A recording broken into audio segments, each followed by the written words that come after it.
Good afternoon, everyone, and welcome to Sarah SG Sunday Sermon with me. So today, I don't know who's on here, but whoever it is, hello.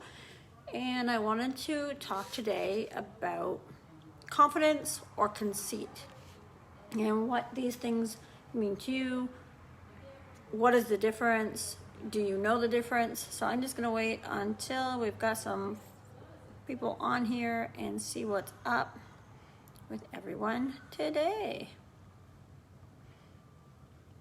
Because I believe that there should be a few more people on here than there are. So let's see what we got. As we roll through. So I'm just going to tag a few people into and see who's out there today. It's a beautiful day. I will, excuse me, post this later as well. There we go. All right. So here we go. Sunday sermon with SG. And so hello, it is a beautiful Sunday here. And welcome everyone. So again, today is going to be about confidence or conceit. And what's the difference? And do you know the difference? And if you don't, we're gonna go, that's what I'm gonna do today. I'm gonna go through those and put my little specs on here. And we're gonna go through this once or twice. So confidence, we all have it to some degree. Some of us lack it. We also have, that can be taken as conceit, which we don't want to have. So the confidence is a great feeling to have, but too much confidence then can lead and become overconfident or conceited. And what is the difference between confidence and conceit then? So conceit is also known as the vain pride, and it usually results from having overly high self-esteem, which if you're not able to tell, it's bad for your progress in a successful day-to-day life. I mean, nobody wants to hang out with somebody who's conceited. Confidence, yes. Conceited, no. And don't get me wrong, because there's nothing wrong with believing in yourself. That's, as a coach, what I teach people, to be confident and strong in yourself. But you should always feel good about yourself and believe in yourself. But the problem starts when it takes a whole different level and your confidence goes into overdrive, causing you to believe that literally you are the best. You're the bomb. You're the bomb. Whatever the word of the day is, okay, that's where you have to remember the line crosses. So that is literally you thinking that you are the best. And that, my friend, is conceit. Confidence, I understand. And I can't be liked by everyone. When you have confidence, sometimes that is often triggered as conceit. Hi. So conceit, I know everyone loves me, right? And we all know somebody who has so much confidence that it looks or conveys as conceit, or they really are truly conceited. But most people who are conceited about themselves are basically overcompensating for something which makes them insecure. So we often think, how is that possible? Where does that happen? How does that happen? So it doesn't mean that it cannot be fixed. So again, going back to that very slight difference between the two. If you can't decide between the two, all you need to do is ask yourself honestly about the origin of your confidence. Are you really that good at everything that you are and that you do? Or is it just your defense mechanism overcompensating for your weaknesses? So these are things that you have to look inward, and I delve into this when I coach. So, and we do different ways of doing that. It's limiting beliefs, it's mindset, it's different concepts that I use. But this is just one of them. Questionnaires I give, PDF worksheets that I give, it's all in there. But it's different for everybody. So if you're not able to decide whether it's confidence or conceit, let's crack the mystery and learn how to fix the problem. So there are 10 pointers that can help you realize how much of a pain in the ass you may be for people to be around. And all it takes, I should say, is to be honest with yourself. So you always have to do better than everyone else. So if anybody agrees with this, if anybody thinks they are this, I'm going to delve a little bit further into it. Seriously, you need to chill. You don't and can't always do and be the best. And really, there's no need to. Often you have to, be way cooler than everybody else, more followers than everybody else, more social media, than anyone else. And your stories have to be cooler, and everything you do has to be better than the next person's. You always have to do the best. You always have to be number one. Doesn't matter what room you're in, where you're in, if it's appropriate, if it's not. That's where you live. So if you are there, then you might be edging on the side of conceit. You're always freaking right. I use a different word for that. If someone does not agree, they're wrong. There's absolutely no other way around it. No one can be more authentic source of information than you, right? So, you can Google it, you could do whatever, you could try to prove this person wrong a million times over, and they will always, always, always say they are right. I mean, you obviously know more than some things than you do others. We all do. But you often find yourself arguing with people about things you don't even know because you don't want to lose. So you're arguing, you don't know shit about it, but God damn it, you're going to win and you're going to stay your course and you will be right, because that is your conceit. It is not confidence. Number 3, in a conversation, you speak more than you listen. Okay, I think we're all guilty of this at different times, me included, because I like to talk. So these are things that I recognize in myself. Hi. And people are popping on here. Miss you guys. So number 3, with this conversation, you have something much more important to say than the person who is speaking, and you just can't wait to finish speaking. Imagine, you can't wait until they're finished speaking, sorry. Oh my goodness, all these people on, thank you guys.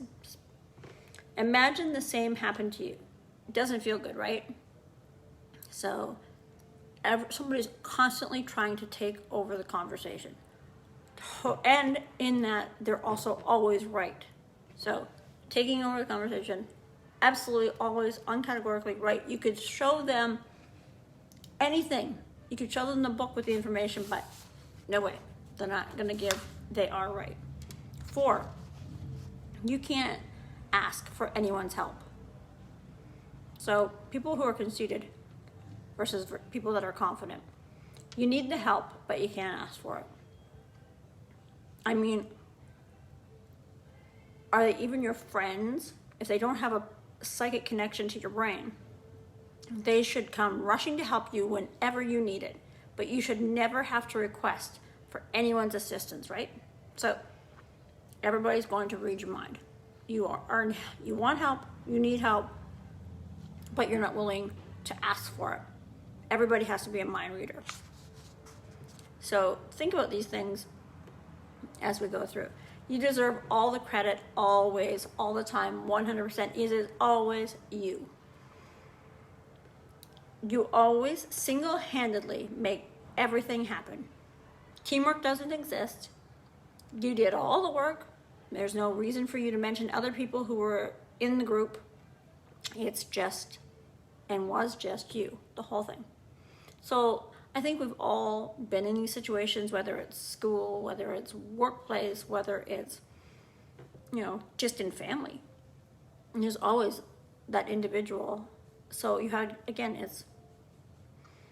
it is conceit, but it can be an underlying self-confidence issue. Okay, number 5, how dare someone criticize you?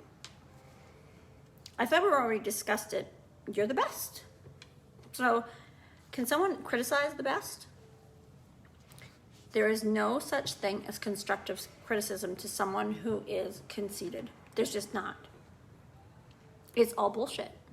I mean, nothing you're going to say is ever going to be right for someone who is conceited. You're so great that everyone is just so jealous of you. You got the difference between confidence and conceit. So really, that's really it. You are the best. You never make mistakes. You are always doing everything by yourself. It takes nobody else. It's all you all the time. You are the best. But underlying that, again, is always or often an issue of lacking confidence. All right, so you're not like most people. You are one of a kind.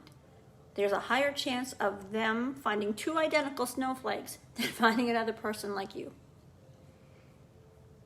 So think about that for a second. Well, snowflakes, no 2 are alike, so they say, and yet this person thinks that they are the one and the only. You are a different species of human altogether, clearly. This is clear enough to explain the difference between confidence and conceit. All right, and you always come first no matter what. So again, this doesn't matter what's going on in your day, what's going on in your life, what's going on in your workplace. It's socially, it does not matter. You are completely disconnected from that. Or so it would seem to the people looking at you. So your world starts from you, takes 2 trips around the universe, and ends up on you. So in every situation, you always think about yourself first. You are so precious that you always have to be on the receiving end of things. So I think we can all relate to any of these things. Either we've pulled this shit, we've seen other people pull it, we know people who are doing it, or we know people that are so low and lacking in confidence that they get this confused, and they're really not really conceited. They're just lacking confidence, so they're overcompensating, and it's coming across to all of us as being conceited. So then we've got on to, you just don't care. Here we go. Cue the tears. You just don't care. No matter what you do, you don't even care how it might affect other people. That's their problem. Rude, condescending, and insulting are the 3 best qualities. Really? Those are the 3 best qualities that you could possibly have if you are looking from a conceited aspect. And again, that conceited aspect can be lacking confidence, but that's how it's coming across. The world, as I said, goes around the world twice and lands on your universe. Okay, and you are a level above everyone else. You always doubt the intelligence of everyone because you don't know what they're talking about. But you do, and you always feel like you have to keep telling this to yourself. So again, you always doubt the intelligence of everyone because you don't know what they're talking about. But you do, And you always feel like you have to keep telling this to yourself. So this is part of that. You believe the shit that's coming out of your mouth. You don't believe the stuff that's coming out of other people's mouths. And you are always right. So we've gone through all 7 of the major differences between conceit and confidence and how they can overlap. So how do you fix it? Well, you come and see me. But how do you fix it really? So you've got have to come to realize how much of an ass you can be, or you are, which is kind of a bummer because you have to realize that. And that's the part that sucks. But really, here's what you do. First off, you need to understand that you don't always have to be the best. So you don't have to be number one. We have these beliefs that we grow up with and this mindset that we grow up with where we have to be 100% all the time on for everybody and right. And you don't have to be. Just do your best. And then there's also nothing bad about admitting it when you have been wrong. And we as humans grow and evolve through a process of learning and understanding. I mean, what we did at 20 isn't what we do at 30, I don't think. I hope not. And it's not what we do as we grow and become older and wiser. And that really is a term that is part of this. And then this actually governs the difference between confidence and conceit. And that's an individual and what they can process and what they can possess. So here's how you do it. When in an argument, try to relax and think rationally about what the other person is telling you. Admit it when you're wrong and rely more on the facts in your arguments instead of emotion. And right now, there's more arguments in this society going back and forth about opinions and what's going on in the climate, that often we see these things as conceit. Some of it's confidence, some of it is conceit, but we're learning the difference. So you have to rely on those facts in your arguments instead of your emotions. And when you have to choose between you and someone else, try to create like a win-win situation instead of it all you or it's nothing. So all you, nothing. All you, inevitably you'll be by yourself, miserable, or learn to compromise and win and have friends and have a great life and have confidence and not be conceited. So every once in a while, try to see things from someone else's point of view. So even if you think that you are right, or maybe even if you know you are right, give other people the opportunity and listen to other people's viewpoints. Evaluate yourself, check yourself, and learn to appreciate people who care about you. This is probably the biggest thing that I come across in coaching. This is where confidence or lack of confidence and conceit really do collide. And when someone criticizes you, analyze yourself and try to see what negative qualities you have that may be troublesome for the people around you. So understand that not everybody is coming from a bad place when they are critiquing you. But realize that in your own head, if you're being conceited, you can't take that constructive criticism. If you're confident, you can take that constructive criticism, use it, change things, and become better for it. Conceit, you really have to think about it. And conceited people don't think they're conceited. So when I talk about this, you really have to dig deep to find it and see which one you really are or which one we are. I love doing these because I always do like all of the work first. I do all of these preliminary tests first and try them. And they're really fun and I really enjoy it. And then I throw it back over to you guys on my live. So, I mean, when criticizing someone, make sure it's constructive and positive so that you can be helpful and understandable at the same time. So it's 2 for 1. People will listen to you and know that you're more confident if you can convey a very constructive and positive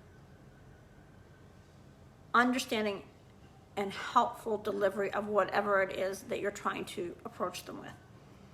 And understand that you're a human being like everyone else, and that you are bound to make mistakes every now and then. We're all human. Confident or not, we all make mistakes. But conceited, really, people don't really know how to deal with that. They don't want to be wrong. That's why they can't be wrong. Because they lack so many different things that it doesn't work. Lastly, learn from your mistakes. People, we've all made them. So learn from them. Don't continue to make them. Learn from them. When you're conceited, you can't learn from them. You think that you're just in a different place, but really when you're conceited, it's hard to own those mistakes, realize that they were yours, and then learn from them and carry yourself forward. So really, at the end of the day, is just be honest with yourself and try to overcome any of those shortcomings. Look at it from a different perspective. Look at it at a different lens. Sit down and write out 4 or 5 different ways that could be different. How you could look at things differently. Is it conceit? Is it lack of self-confidence? Is it confidence? And then soon everyone you meet will stop pretending to be like you. So, and you'll start liking you for your real true self. So this is the need to have for establishing yourself as confident but not conceited. This is what actually shows the difference between confidence and conceit. And I hope that you've got your approach clear now. So again, this is just a matter of factoring in which one are you? Are you any of them? Are you none of them? Do you even know? Have you looked into it? Have you even went there in your own, on paper, which is where I find that you do it outside of friends and family, and just went internally and asked yourself those questions? Because it was really and is really an eye-opening experience when I do these things, and then I utilize them in my coaching. And that's why I love bringing these things to you on my lives. And again, if you have any comments, any messages that you want to send about what you'd like to talk or what you'd like to have me talk about with regard to confidence and ideas for another live, please message me, PM me, comment below, just whatever you'd like to do that, and I'll certainly, why not? I'll talk about almost anything. So bring it to the table, bring it to my attention, and let me have it. Now, I'm going to post this later on YouTube as well, and I'm also working on some new stuff, webinars where they're a little bit more interactive, where we can all converse as opposed to just here on Facebook group. Brunch with the girls, something like that. It'll be something up and coming, so watch for it. I'll be posting it. You'll all know about it. But I'd love to have you all there, all you lovely ladies. And if there's some men out there, I don't know. But I'm going to let you off the hook for the day and get out there, have some fun, enjoy the sun. Thank you for coming to my live today. And we'll see all you lovely ladies later. Have a good day. Thank you. Bye.